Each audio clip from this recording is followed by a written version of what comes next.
გუშინ მსოფლიომ წიგნის დღე აღნიშნა. რა ძალა აქვს წიგნს? საჭიროა თუ არა დღეს საქართველოში კითხვის უფრო მეტი პოპულარიზაცია და თვითონ რომელ ასაკში დაიწყო წიგნების კითხვა და წიგნების წერა. ჩვენი გადაცემის სტუმარია და მთავარი შეკითხვებს მწერალი, პოეტი, რეჟისორი და საქართველოს მწერალთა კავშირის წევრი ბატონი გიზო თავაძე პასუხობს. ბატონო გიზო, მოგესალმებით. დიდი მადლობა რომ ხართ ჩვენი გადაცემის სტუმარი. იცოცხლე. მადლობა, დიდი მადლობა მოწვევისათვის და წიგნთან დაკავშირებით ყველგან მივალ და ყოველთვის მივალ და სადაც დამიძახებელი, იმიტომ წიგნზე ვარ მე გაზრდილი. კი ბატონო, ვიდრე უშუალოდ გადავიდოდეთ კითხვებზე 23 ապრილს მსოფლიომ კარგად მოგეხსენებათ აღნიშნა წიგნის დღე და ამ დღესასწაულს საქართველოშიც უკვე კარგახანია აღნიშნავენ, უბრალოდ წლებია აღნიშნავენ. რა როლი აქვს წიგნს ადამიანის ცხოვრებაში, წიგნები და მისი როლი საზოგადოებაში რამდენად ექცევა ყურადღება, განათლებას, რატომ არის დღემდე წიგნი ცოდნის გადაცემის უპირველესი მეთოდი და წყარო? კი ბატონო, იქ ჩამოლათვალში ჩვენი უამრავი ჯილდო აკლია, იმიტომ რომ ბევრ დროს წაიღებდა აკლია ზედმეტი გამომაწყდა რეჟისორი ნახდათ არა ვარ. რატომ თქვენი პიესები იდგებოდა, კი, მაგრამ დრამატურგიასთან ახლოსა ვარ, რომ ის პიესები დაიდგა. კინოსცენარიც გავაკეთე ზაზა კოლელიშვილმა რომ გადაიღო, მაგრამ რეჟისორი არის ეგერ თავაძე გოგა. კია თავაძე ის მოგვარე. ხო, მოგვარე და კაიგაც ძალიან. ხო, ახლა რაც შეეხება თქვენს კითხვას და წიგნს. მე მთელი ჩემი ცხოვრება წიგნები ჭირავს ხელში. ეხლაც ამ ასაკშიც მე ვერ ვიძინებ ისე თუ წიგნს არ ვკითხულობ. მუდმივად წიგნს ვკითხულობ. ფხიზელიც, მთვრალიც, ოდნავ ნასვამიც და რა ვიცი, ბახუსშიც. იმიტომ რომ ეს როგორც ჩანს ორგანიზმმა გამოიმუშავა ასეთი რაღაც, რომ თუ არ წავიკითხე 15 გვერდი, 20 გვერდი, არ მეხუჭება თვალე არაფერი. არა და ცოტა მძინავს, მე 3 საათამდე არასდროს არ მძინავს, 2-3 საათამდე. შეიძლება არ ვკითხულობდი ყოველთვის სპორტს უყურებ, ტელევიზორს უყურებ, უფრო სპორტულ გადაცემები ძალიან ფეხბურთი მიყვარს გიჟდები და აი ესეთ რაღაცებს, მაგრამ უმეტესი დრო გამყავს წიგნის კითხვაში და დრო კი არ გამყავს. რატომ კითხულობ ძალიან ხშირად წიგნს? და რატო კითხულობ და იმიტომ რომ რაც შეიძლება ადამიანმა შეიმეცნოს და რაც შეიძლება ადამიანმა მერე გამოიყენოს და აი სხვები გაანათლოს და სხვებს ეს ყველაფერი მოდის წიგნიდან. დღეს შემოვიდა ეს რა ქვია კომპიუტერი, Facebook-ი 1000 რაღაც შემოვიდა. კი არ ვიცახი რომ ეს სუდია და რაღაც, მაგრამ Facebook-ით და კომპიუტერით განათლებული ადამიანი ჩემთვის არ არის განათლებული. ანუ დღემდე ინფორმაციის მიუხედავად იმისა, რომ 21 საუკუნეა, მაინც უნდა ვიყოთ წიგნზე დამოკიდებული. ხო, კი, აი მე მივყვები და ეგრე ბოლოში ჩავალ, როცა პირველი წიგნები დაიწერა. აი ესეთი რაღაც არის.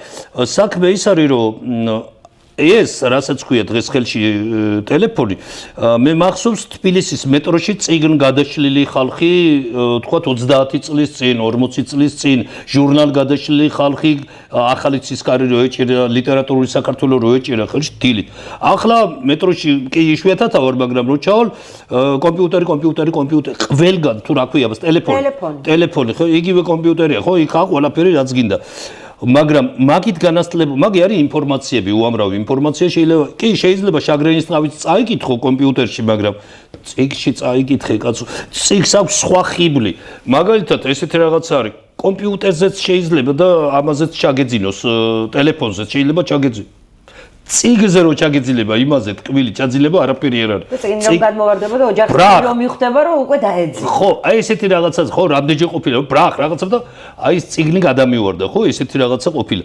ხო, აი ახლა რას ვამბობ კიდე?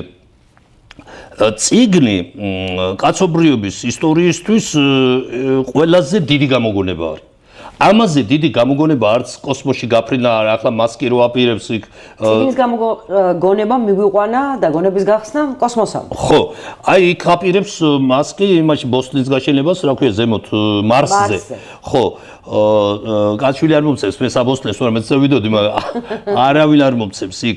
ხო, ყველაფერი ხო ხედავ რა ხელა პროგრესი არის მეცნიერებაში, აი 21 საუკუნეში კი რა მე-20-ს პროგრესის იყო. როცა დედამიწა დატოვა ადამიანმა და ფეხი დაადგა მთვარეზე და გაფრინდა და რაღაც. წიგნიერებით მოდის ეს ყველაფერი, მაგრამ წიგნზე დიდი არ გამოუგონები, არც ხომალდი, არც მარსმავალი, არც არაფერი არ არის წიგნზე დიდი. და მე იყო რომ წიგნს მტრობდნენ. იყო ესეთი რაღაცები, თლათ გადაწვა ჰეროსტრატემ დიდი ისა ბიბლიოთეკა. ისტორიაში დავრჩებიო, ხო? კაი, შეიძლება უღმართად დარჩენის ერთ-ერთი შანსი არის, რომ რაღაცა გააფუჭო, მაგრამ ესე იგი წიგნსაც კი მტრობდნენ. მაგ შინდელი წიგნები პაპირუსზე და თიხის პირფიტებზე იწერებოდა. აი ხა მე თიხის პირფიტებზე და პაპირუსზე არ მიკითხავს, მაგრამ რაც ქაღალდი გამოიგონეს და ქაღალდზე წიგნი არსებობს, ეს არის კაცობრიობის ყველაზე დიდი მონაპოვარი. მე შემოვიდა. ეს ბატონო გიზო, თავად თქვენ როდის დაიწყეთ წიგნები? აი ხა ვეგეთქვი. რომელ ასაკში? აი ხა ვეგეთქვით. და შვილებს ოდის დავაწყებია, იმასაც გეტყვი. ესე იგი, მე იყო და აი წიგნი უკვე გუტენბერგი და ისინი და სტამბები შეიქმნა და იბეჭდებოდა და ბიბლიები იბეჭდებოდა, ვეფხისტყაოსანიც დაბეჭდნენ. ხო, ვახტანგ მე-6-ზე. ეს ყველაფერი, ხო, მიღწევა და ყველაფერი დიდი რაღაცა არის, მაგრამ წარმოიდგინეთ, რომ ესე იგი ამ დიდ მონაპოვარს, ამ დიდ საგანძურს ქონდა უსაშველო დიდი წინაღობები ყოველ საუკუნეში და ყოველთვის იყო წიგნი ხო არის ყველაზე მთავარი, მაგრამ წიგნს ყავდა მტრები და დაუძინებელი მტრებიც კი, ისევე როგორც ვეფხისტყაოსანს ყავდა მტრები. ვეფხისტყაოსანიც კი მოხდა საქართველოში დაწვეს. აი ესეთი რაღაცა არის და აი როცა გაჩნდა ტელევიზია, ჯერ რადიო. რადიო ხელა რაღაცა იყო, მაშინ კაცობრიობისთვის მე-20 საუკუნის დასაწყისში რომ გებელსმა თქვა, ამითო სამყაროს გადავაბრუნებ. ხო გახსოვთ მინისტრი იყო იმის პროპაგანდის. სამყაროს გადავაბრუნებ, ლამის გადააბრუნა. ხო აკრეს მაშინ ნაცისტებმა. რადიოს მოყვა ტელევიზია და იფიქრეს დასამარდა წიგნი, აწი ვინ წაიგითხავს წიგნს, აგერ ფერადი რაღაც, ფერადი არ იყო, ჯერ შავთეთრი იყო. გამოსახულება, კაციც ჩანს, ლაპარაკობს, გელაპარაკება, წიგნსაც წაიგითხავს, ლექსსაც წაიგითხავს, ყველაფერი აგერ ტელევიზია. დამარცხდება წიგნი, იფიქრეს და იყო რაღაც საშიშროებასავი და რაღაცა და გავიდა 20-30 წელი და ისევ წიგნი და წიგნიერებით იყო ევროპა და სოფლიო. იმიტომ რომ ტელევიზიამ ვერაჯობა, იმიტომ რომ აი 70-იანი წლები, თუნდაც ჩვენთან საქართველოში მე 70-იანი წლები მახსოვს გადასარევად. ხო, წიგნის კულტი იყო. ხალხი ყიდულობ, იქამდე რომ მოდაზე იყო წიგნის ყიდვა და წიგნს ეძებდნენ. გამოდიოდა ტირაჟები 10,000, 30,000, 50,000, მახსოვს შოთანიშვილიანის 100,000-იანი ჭაბუამირეჯიბის 100,000-იანი პატარა ქვეყანაში. ალონებით. აი კი, იყიდებოდა და ეძებდა ხალხი წიგნს ყველგან. ხო და ეხლა ყველა მკითხულობდა, არ მკითხულობდა, არ ვიცი, მაგრამ რო შეხვიდოთ წიგნის თაროები თუ არ იყო სახში, მე პირველი ახლაც რო შევდიოს წიგნის თაროებისგან გაბრივის თვალი და რო ვატყობ ვიყავი რამდენიმე ოჯახში ამბოლო დროს წიგნის ნასახი ვერ დავინახე ვერსად და ვიფიქრე და მე კი ეთყობა ლაპარაკზეც და იმაზეც იმ ადამიანს რომ არა ეს წიგნის კაცი და რატო იყიდის წიგნს და რატო დადებს ვეფხისტყაოსანი რო რა გაქვს სახში სირცხვილია ხო და ესე იგი 50-იანი წლების მერე ტელევიზია რო შემოვიდა ის რა ქვია 70-იან წლებში კიდე წიგნის კულტი რო წამოვიდა არა მარტო ჩვენში სოფლიოში წიგნი და წიგნი მაინც მე გააჩნდა კომპიუტერი და გაჩნდა აგერ 80-იან წლებიდან კომპიუტერი ინტერნეტი რა ქვია ფეისბუკი 1000 და რაღაც და იფიქრეს რომ ახლა მართლა მოიღო ბოლო წიგნს ამის საწინააღმდეგოდ აგერ ხედავთ გუშინაც ეს დღე იყო ხო ესე იგი ვაჩუქოთ ერთმანეთს წიგნები ეს ერთი და მეორე კიდე წიგნიერებით უნდა მოერიო თუნდაც აიმას რასაც ქვია კომპიუტერიზაცია ეს ფეისბუქიზაცია და რაღაცები არაფრით არ ვიძახი რომ აგრძალო ის და ან და რატო უნდა აგრძალო წამში გებულობ ყველა ინფორმაციას რა უნდა იყოს თუ არა უფრო მეტი პროპაგანდა რომ იკითხოს ახალგაზრდა თაობამ უფრო მეტად ხო არ ჭირდება კი მაგი ჭირდება აუცილებლად ჭირდება და აკეთებს რამდენიმე ადამიანი საქართველოში ძალიან აი გიორგი კეკელიძე მე ახლოს ვიცნობ და აგერ მყავდა ლიტერატურულ სარდაფში და წიგნის კაცია და უყვარს წიგნი და აკეთებს უსაშველო პროპაგანდას რამდენი ვინმე ვიცი რომ აი წიგნის იმასა დათო ტურაშვილი აკეთებს და აკეთებს წიგნზე იმას და მე წიგნების გახვევა როსტომ ჩხეიძე აკეთებს და აკეთებს წიგნებზე იმას მიმოხილვები და რაღაცები ესე ბევრი როსტომი უნდა იყოს ბევრი დათო უნდა იყოს გიორგი კეკელიძე ბევრი უნდა იყოს რომ ეს აკეთონ და აკეთონ მე ხომ მკითხე წეგან როდის დაიწყე კითხო მე ვიტყვი რომ რაც ვისწავლე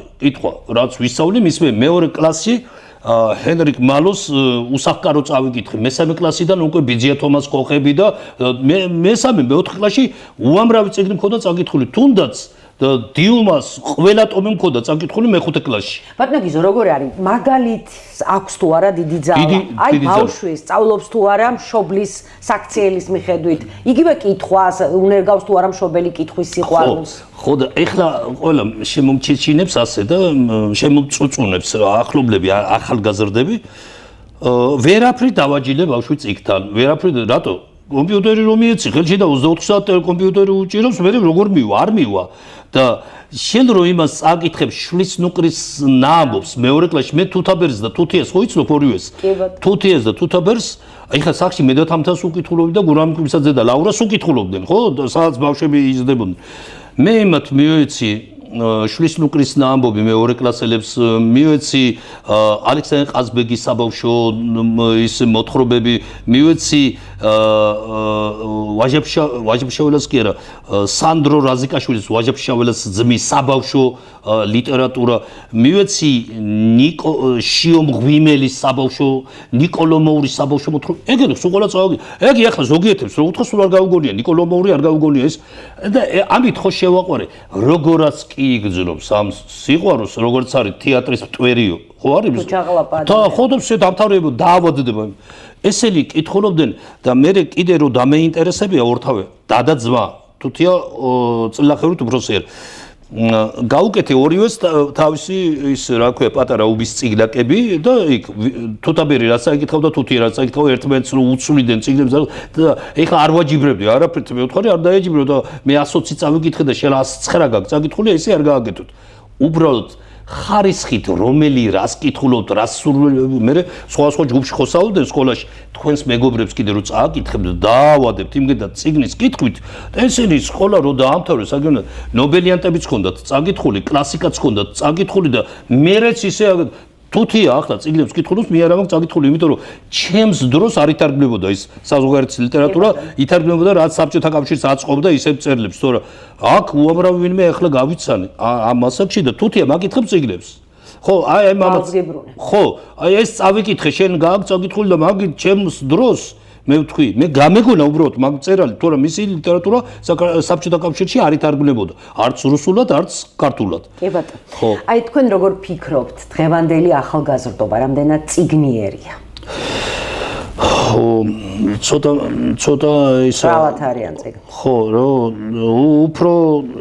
უფრო იქეთ არიან რასაც ქვია აი ეს ახალი თაობა უფრო იქეთ არიან მე არ ვამბობ ახალი ლიტერატორებზე მე არ ვამბობ რეჟისორებზე ვინაც უარ წაიკითხა ეს წიგნი ისე არ გამოვა არ ვამბობ რეჟისორებზე ამ ძირითადად არიან მაინც დაავადებული კომპიუტერით სოციალური ქსელი აი ის ზუსტად რომ რაც მტკივა ყველაზე მეტად ეხლა მე შვილი მყავს 7 წლის 7 წლის და მე დედამის და მამამის დავუსვი საკითხი თუთაბერს შენ რამდენი წიგნები რო გაქვს წაკითხული ხო ხარ ამაყი რო დაილაპარაკებს ერთი შენი ძმაკაცი და რო იტყვის რო აი თქვა დოსტოევსკი და შენ რო იტყვი მე კარავაზოვი მაქვს წაკითხული და ანდა რო დაიწყებენ იმაზე იდიოტზე ლაპარაკს შენ რო არ იკითხებ ეგი სად იყო სადიდან იცი და რაღაც ნოდარ დუმბაძე რო არ ეცოდინება ახლა წარმოვიდგინე მებები ილარიონი არ ეცოდინება ახალგაზრდას და მოზარდს მაგრამ მე რაღაც მე-5 კლასში მე-6 კლასში წავაკითხე ბავშვებს მებები ილარიონი უნდა წაიკითხო ზუსტად მე-6 მე-7 კლასელმა რომ იცინო თანაც შეგიყვარდეს ცხოვრება რო რა ლამაზია ხო ცხოვრება იუმორით ყველაფრით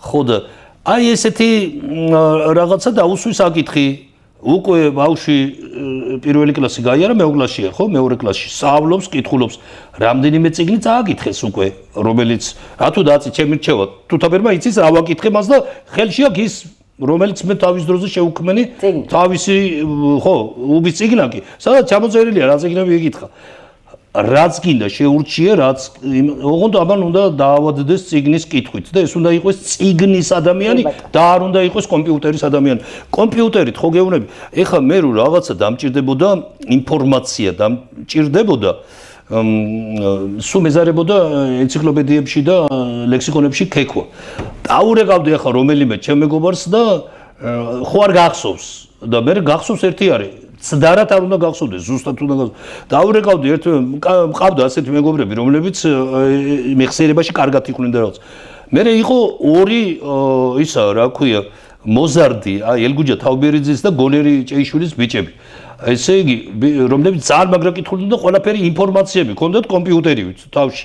ხო და ურეკავდი აბა ვაჟა, აბა გიორგი გონერის წერლების შვილები არიან და ეგენი იყვნენ ძალიან ესეთი ნაკითხები და მე კიდე ეს ახსოვდა გადამოწყვება არ უნდა და რო კითხავდი ბავშვებს რაღაცას ეგენი იყვნენ მე-9 კლასელები მაშინ მე-8 კლასელები და რაღაც ერთი მე აგერ გონერის ბიჭი სადრა როდის რო არის ქუთაისის გუნდის ის იყო წევრი და ხო და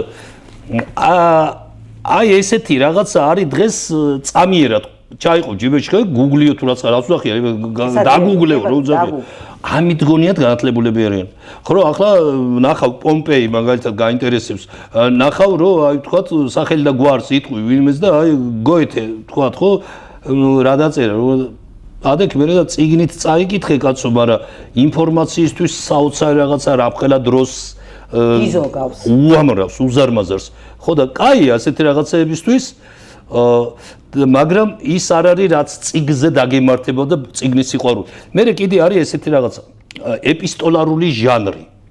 მე ვკითხულობ უამრავი ცნობილი ადამიანების მიწერ მოწერებს. მიყვარს ამის კითხვა. ვკითხულობ შეყვარებულების მიწერ მოწერებს, აი მაგალითად ილია და ოლღა გურამიშვილი. ხო გახსოვთ წიგნათაც გამოვიდა. ტიციანი და მისი მეუღლე. და ესეთი რაღაცები ხო ისეთი სიტყვებია ილია ჭავჭავაძეს ჩვენი ერის მამა ამ ხელა როგორ პატარა ბავშვი ან და ოლია უკუჯავა და ის რა ქვია galaktioni როგორ ეფერება galaktioni უკვე პოეტების მეფეთ გამოცხადებული ოლია უკუჯავას როგორ სიტყვებს და როგორ ეფერება გინდა რომ შენც ისეთ შეყვარებული იყო და რაღაც ხო და აი დღეს ეს ეპისტოლარული ჟანრი საერთოდ ამოღებულია ამიდან მე წერილები მაქვს შენახული ის პატარა ასაკში მე-8 კლასელი, მე-9 კლასელი ვიღაცას რო უყვარდი, ვიღაცას რო მიყვარდა, ვიღაცას რო უწერდი, ვიღაც შენახული მაქვს უყოლა. ბებია ჩემის და ბაბუა ჩემის წერილები მაქვს. და მე აუხსენია. ამას თუ წერდით თქვენს მეუღლეს. აბა რა, შენახული აქვს მას. ხო და მაშინ არ იყო კომპიუტერი, ის რა ქვია, ეს არის 80 ხო ხო SMS-ი რა მე ვეძახი ფრენი ბარათები ხო მესიჯებს თუ რაცაც რა უძახია რაღაცას ხო და აი ხლა ნახე ამგეს აუხსენი რითი ჯობია ეპისტოლარული ჟანრი იმას რა ქვია ამით მიყვარხარ გენაცვალე და გულს მიუხატავ თუ რაღაცა ხო არის ესეთ აი რითი ჯობია როცა ის რა ქვია ამ მე-19 საუკუნის წერილებს იმაშოებოდნენ ახარისხებდნენ ნახეს ერთ წერილზე ლაკა იყო დიდი და რაღაცა და უბრალოდ გამოიკვლის წყალი დაესხა თქვათ იმას რა ქვია ხო ავტორის ამ შემთხვევაში ის არის ილიას დიდებული ოლღა გურამიშვილი და რაღაც ნახეს ცრემლი იყო შემადგენლობა ხო შემადგენლობა ხო ქიმიურად ცრემლი იყო შენ წარმოიდგინე რამ ვედროებით რო დააღვარო ახლა ტელეფონს ის არც ცრემლი შეგინახავს არც არავინ დაწერე რა ორი სიტყვა და შვილიშვილებს აჩვენებენ ეგიც შეიძლება ცოტა ხან შეინახო რომ აი რა მომწერა და რა ხო არის ესეთ რაღაც დღეს უფრო ამას იმისთვის იყენებენ ნახე და დაგიჭირა ვაგი მომწერა ხო და ის არის გენიალური რაღაცა ეპისტოლარული ჟანრი და მეუბნები ახალგაზრდებს ხანდახან მიწერონ შეყვარებულებს ბარათი ხელით ხო და ეს არის ყველაზე მეტი დიდი რო დაგახვედრებენ შვილიშვილების შენი წერილი წავიკითხე ბაბუ შენი წერილი წავიკითხე ბებო რომ მე ვნახე თქვენი წერილები ახალგაზრდები რო იყავ აი ეს არის წიგნიერების და წიგნის და დამწერლობის უპირატესობა ყველასთან თქვენ რომელ ასაკში დაწერეთ თქვენი პირველი წიგნი ესე იგი ლექსების წერა დავიწყე ძალიან ადრე მე-4 მე-5 კლასში მე ასე მე-4 კლასში პირველი ლექსების კრებული იყო თუ არ ვცდები ხო არა ლექსები როდის დავწერე და ლექსების კრებული გამოვიდა 29 წელს ვიყავი პირველი მაშინ 100 ადვილი არ იყო ახლა თუ დედას აგინებდე თუ გინდა და მიიტა ფულს გადაიხდს და აში რას ლაბარაკობ ჩემ წერათა კავშირის წევრად გახდობა როგორი იყო წლები ელოდებოდა ხალხი და მე კიდე დაბეჭდვა ჩვენ რო განთიაჩი დავიბეჭდებოდით ჩემი თაობა აი ხა მე 66 წელსა ვარ ჩემი თაობა რო დაიბეჭდებოდა განთიაჩი ეს იყო ზეიმი რო ჩვენ ვიყადრეს დიდმა მწერლებმა და რაღაცა რეზო ჭეიშვილმა დამბეჭდა პირველად ხო დღეს რეზოს დაბადების დღეა და ავთანდილ ყურაშვილის დაბადების დღეა რეზოს ხსოვნა იყოს გენიალური მწერლის ევროპული და მსოფლიო რანგის მწერლის და ავთანდილი გვიცოცხლოს ღმერთმა დღეს 82 წლის გახდა აი ციგნით ბატონ ავთანდილს ხო წიგნიერების დღეს აგერ დაემთხვა რომ აი ესეთ წიგზე ვლაპარაკობთ და ორი დიდი მწერლის ის არის ასე რომ პირველი ლექსები დავწერე სადღაც მე-4 მე-5 კლასში მე მაშინ გამოდიოდა პიონერი, ესეთი ჟურნალი, პიონერი. ამ პიონერში ჩემმა მასწავლებელმა გააგზავნა ლექსი, პირველი ლექსი პიონერში დაიბეჭდა. ჩემ პატარა ვიყავი ალბათ მე-5 ან მე-6 კლასი, მე-5 მე-6 კლასი. მე ახლა ვიბეჭდებოდი თანდათან აგერ ქუთაისში გამოდიოდა გაზეთი ქუთაისი და მე და სადღაც 29 წელს ვიყავი პირველი წიგნი ლექსების კრებული და ზურაბ კუხიანიძე ჩვენი დიდებული პოეტი იყო პირველი რედაქტორი. ხო და ესე 29 წლის ასაკში პირველი წიგნი. ახლა 12 წლის, 13 წლის, 14 წლის გენიოსო უძახიან ერთმანეთს Facebook-ის პოეტები და რაღაცები შეიქმნა ასეთ გილდიები. ჯერ ერთი რო არც ვიცოდი ბიჭო ამდენი პოეტი თუ იყო და რაღაც ჩვენ დროს ჩვენ წერალთა კავშირში იყო 400 რაღაცა კაცი, სულ 500-მდეც არ იყო, 3000 გადაცილდა, რაღაც გავგიჟდი, ყველა ვიციცი 33 ასობგერა ყველას იღებენ თურმე. ხო და ეგიც უკვე იმას გააფარჩაკეს ეს რასაც ქვია. გაუფასურდა. ძალიან გაუფასურდა და მაპატიეთ გააფარჩაკეს თქო. ხო და აი საქმე ის არის რომ ზომიერებაა ყველაფერში აუცილებელი. ზომიერება ყველაფერში წერალთა კავშირშიც ყოფნის, წიგნის გამოცემის, რა უნდა 10 წლის და 12 მაშინ ერთადერთი შემთხვევა იყო ეკა ბაქრაძეს 9-10 წლის ბავშვს რო გამოუცეს წიგნი და გენიოსი იძახის. ეკა მშვენიერი პოეტია და რაღაცა, მაგრამ საქმე რა არის, იცი? ის მაინც ზედმეტი ტვირთი დაადეს პატარა გოგოს. ხრებზე და წიგნი. ახლა 10 წლის, 12 წლის და ჩუგრებს შობელი. ჩემი შვილი პოეტია, რამდენი წლისა? 12 ბიჭო, ვფიქრობ 12 წლის ბავშვი რა და წიგნია გამოცემული, არა პოეტია. და მე წავიკითხავ და არც ლექსი არა თუ პოეზია. პოეზია და მელექსეობა განსხვავდება ერთმანეთისგან. ხო, მაგრამ ჩუქება ახსენეთ, ეხა მჩუქნიანო. თქვენ თუ გიყვართ წიგნის გაჩუქება? ბევრი და სულ მეგობრებს ჩუქნი და ჩუქნი. უამრავისთვის მაქვს ნაჩუქარი და ჩუქნი, უშინაც ვაჩუქე სტუმრად იყო ქალბატონი, რომელსაც ყვავილები მოგვიტანა იმაში პარკში, ახალგაზრდობის პარკში და გვაჩუქა ჩიხაისიდან ჩამოვიდა ქალბატონი და გვაჩუქა ყვავილები, რომ ისე გამიხარდაო, აქ რო ხედავ ყველაფერი რო გაქვთ იმაში ახალგაზრდობის. ვიცი რომ თქვენ და ქალბატონა როზამ დარგეთ. დავდგეთ ერთობით გუში. აი, შენაც წაიგეთ, ხო?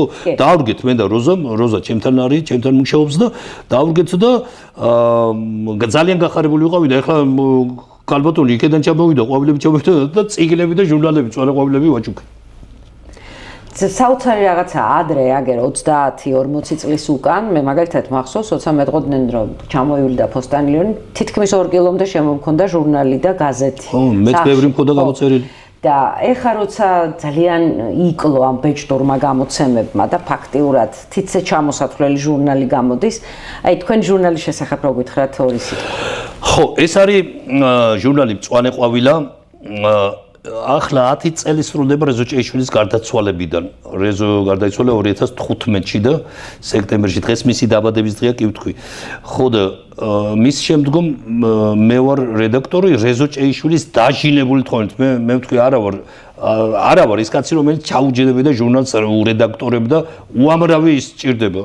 რო ჟურნალ მასალები შეგროვებ, ვკითხულობ, ესე იგი, ხო, რედაქტირებ, ვკითხულობ, კორექტორიც მე ვარ, ყველაფერი ესე და არა, შენ უნდა იყვეო. პირდაპირ მითხრა და რამდენიმე თვეში მერე გარდაიცვალა და ესე იგი ვარ დღეს ისე რეზოს დაარსებული ჟურნალია, დიდებული მწერლის და კაი ჟურნალია, რა ვიცი, მეუბნება ყველა მეუბნება, მით უმეტეს მწერლებს უგზავნით თბილისში, ბათუმში, თელავში, ზუგდიდში, გორში, ყველა მწერლებს ურიგებთ ამას. ხო და ქუთაისში ხო თავისთავად ვარიგებთ. აი ესე რომ მიმაჩნია რომ კაი საქმეს ვაკეთებთ. ჯერეთი რომ დოკუმენტალური პროზა ძირითადი არქივების მასალებს ვიყენებთ. მერაბ კეზევაძე ჩვენი არქივის დირექტორი დიდებული კაცი გვეხმარება ძალიან და ყველა ვინც გვაწვდის მასალას ჩათვალეთ რომ ყველანი არიან ჟურნალის არა მარტო ავტორები არიან, ჟურნალის შემქმნელები არიან და ვაკეთებთ ეს. მე მაინტერესებს თქვენ ჩამოთვალეთ ადამიანები, რომლებიც უწევენ აგიტაციას, წიგნების კითხვას, წიგნიერებას და ერთ-ერთი მათგანი ხართ თქვენ, საკუთარი თავი არ ახსენეთ. არა და თქვენ გაქვთ ლიტერატურული სარდაფი, სადაც ყველა დაინტერესებულ მოზარდს, ზრდასრულს შეუძლია მოვიდეს, გაეცნოს რა ხდება ქართულ ლიტერატურაში, რა ხდებოდა ადრე, ახლა რა სიტუაცია, მოკლედ ყველა დაინტერესებულ ადამიანს შეუძლია მიიღოს თქვენთან ინფორმაცია, ისიამოვნოს ქართული და არა მარტო ქართული ლიტერატურის სიახლეებით ამ თემაზე რატომ არ თქვით რა იყო? ხო, ესე იგი არის ერთი ძველი გამოთქმა ქართული ანდაზა თავის ქებო კიტრად არ ღირსო, ხო? აი ხა მე რო ჩემზე ვილაპარაკო, ხა ეს დავარცე, ეს გავაკეთე, ეს გავაკეთე. არაფერს არ გამიკეთებია, ოღონდ რაფერ შემიძლია ახლა მე და როგორ შემიძლია მე, რომ იქ პარკში შემეძლოს გაკეთება აკაკის ხეივანის, რეზო ჭეიშვილის ხეივანის, ანა კალანდაძის ხეივანის, ზურაბ კუხიანძის ხეივანის, რაფილ ერისთავის ხეივანის, დუტუ მეგრელის ხეივანის, ოტია იოსელიანის ხეივანის და არ გავაკეთო. ვაკეთებ ამას, იმიტომ რომ იქ კარგ მასწავლებლებს, ლიტერატორებს მოყავთ თავიანთი მოსავლები და რეზოს გაკვეთილს მის ძეგლთან ატარებენ. ახლა მოდაში შემოვიდა 100 წელი შესრულდა ანა კალანდაძის და ახლა ხან გავხსენით ეს ძეგლი და ანა კალანდაძის რაიონებიდან ჩამოვიდნენ და ისე მოკლედ რა ხართ ეს გოროლები? მაგრებ. ხო და ანას გაკვეთილს ატარებენ და აი ესეთ რაღაცებს ვაკეთებდა. ერთი 12 წელია, 13 წელია თუ 12 წელია ის ადგილი უბრალოდ რადგან უძველესი ბუხარია იქ 125 წლის ბუხარი არის და ბუხარს ვერ შეველია გავაკეთე გამოვიტავე რაღაც ნაგავი და მიწა და ისე იყარა და გადავაქციე ლიტერატურულ სარდაფოდ 93 შეხვედრა გაიმართა იქ. ეს 200 დამსწრე მეცა ვარ და ძალიან საინტერესო ადამიანები მწერლები, პოეტები ჩამოვიდნენ და პირისპირ შეგიძლია დაუჯდე ცნობილები წერილს, ხო, და ესაუბრო. ხო, და ძალიან კაია ის რომ პირდაპირ ხელის გულზე საოცარ და იქ მოყავს 5-6 სკოლის ბავშვები მოდიან, 5 მოსავლე მოყავს დირექტორს თვითონ, ან მასწავლებელს ლიტერატურის და რაღაც. ბავშვები გაფაცისებული თვალები და მე ახლა 12 წელი გავიდა და ზოგიერთები დიდები არიან, სტუდენტებიც არიან, უკვე დედები არიან და ხო და მოდიან. და ხო და ზოგი ქუჩაში მაჩერებს თქვენს ლიტერატურულ სარდაფში, აი თქვათ ბელაშალვაშვილი ნახე, რომელიც ახლა აგერ 85 წელს გახდა და რომელსაც ფირდოუსი გვითარგმნა ქართულად. იქ რა ვიცი ვინ არ ყოფილა თემურ ჩალაბაშვილი რომელიც უკვე აღარ არის ვაჟა აზარაშვილი მყავდა თავის პოეტ მეუღლესთან ერთად აღარ არის არც ცოლი და არც ბერძელიშვილი სტუმრობთ ხშირად დათო ტურაშვილი ხო დათო ორჯერ იყო და ეს ბევრი ლიტერატორი იქ მოდის და მწერლები როსტომი ორჯერ იყო როსტომ ჩხეიძე მანანა ჩიტიშვილი აი ხა რო ჩამოვთვალო 92 საღამო იყო მაგრამ საღამოზე ორ-ორია წყვილ-წყვილად მომყავს ადამიანები იმიტომ რომ რაც შეიძლება მეტი გავაცლო ამ ბავშვებს და სტუდენტებს და მასწავლებლებს და არის ადამიანები რომლებიცაც უძახი ესე გულშემატკივრებს სარდაფის რომლებიც 93-ჯერ დაესწრნენ უკვე არტოვებენ აცეთს ხო არის ასეთი ერთი 10 ადამიანი რომელიც მუდმივად რომ დაგემდურებიო და აი ესე ესწრებიან ძალიან კაი საქმე კეთდება ოღონდ ახლა ჩემ თავზე არ მინდოდა რომ ელაპარაკო არა ეს აუცილებლად უნდა იცოდეს ყველამ ვინც არ იცის რომ ესეთი ოაზისი და პატარა კუნძული არსებობს ახალგაზრდობის ყოფილ პიონერთა პარკში ლიტერატურული სარდაფის სახით ძალიან დიდი მადლობა მინდა გითხრათ რომ მობრძანდით იყავით ჩვენი გადაცემის სტუმარი და ძალიან საინტერესოდ მოგვიყევით რაც მოგვიყევით ყველაფერი წარმატებები ბევრი შემოქმედებითი წინსვლა და ჯანმრთელობა დიდხანს ყოფნა და ამ ქალაქში თქვენი ხმის ესე ვთქვათ ბუბუნი ისმოდეს ძალიან დიდი მადლობა თქვენაც როდესაც ჩვენთან იქნება ესეთი საღამოები და რომ მობრძანდით და ეს არის მithumetes დასწრებული ხარ ამდენიმეჯერ და იცი რაც არის სარდაფი თქვენაც მადლობა გაიხარეთ დაგემშვიდობებით მადლობა რომ გვიყურეთ ერთმანეთს შევხვდებით ხვალ 20 საათსა და 30 წუთზე მეგატივის არხზე ნახვამდის